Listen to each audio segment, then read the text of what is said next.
Mes chers apprenants, bonjour et bienvenue dans cette nouvelle vidéo.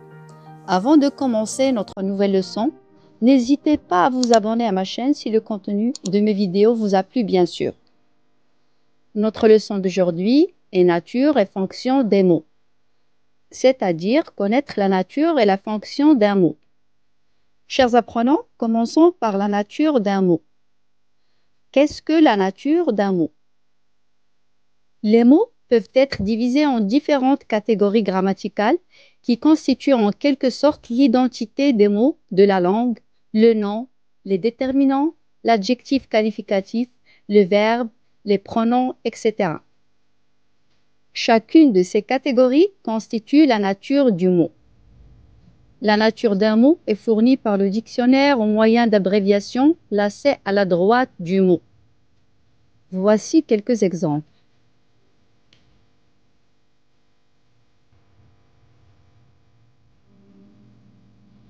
Chers apprenants, passons à la fonction d'un mot.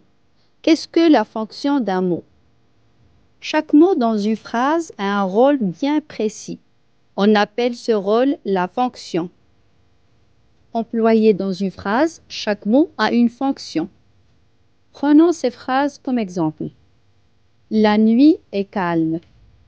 La fonction du nom nuit est un sujet. J'écoute les bruits de la nuit. La nuit ici est un complément du nom. Vous êtes silencieux. La fonction du pronom vous est un sujet. Je vous vois à travers la vitre. La fonction du pronom vous ici, c'est un complément pronom COD. C'est-à-dire, c'est un complément d'objet direct du verbe. Le nom est le plus riche du point de vue des fonctions. Il peut être sujet, complément, attribut, etc.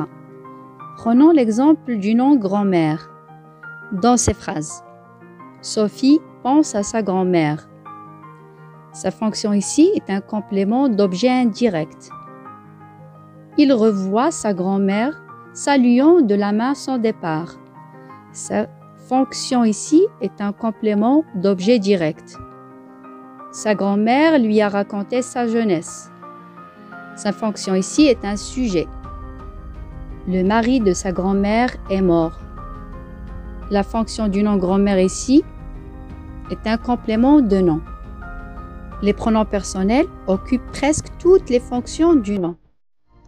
Pour les adverbes, ils sont presque toujours compléments circonstanciels.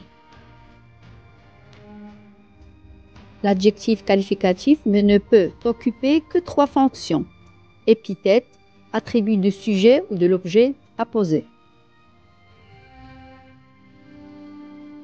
Mes chers apprenants, je vous remercie pour votre attention et à la prochaine vidéo.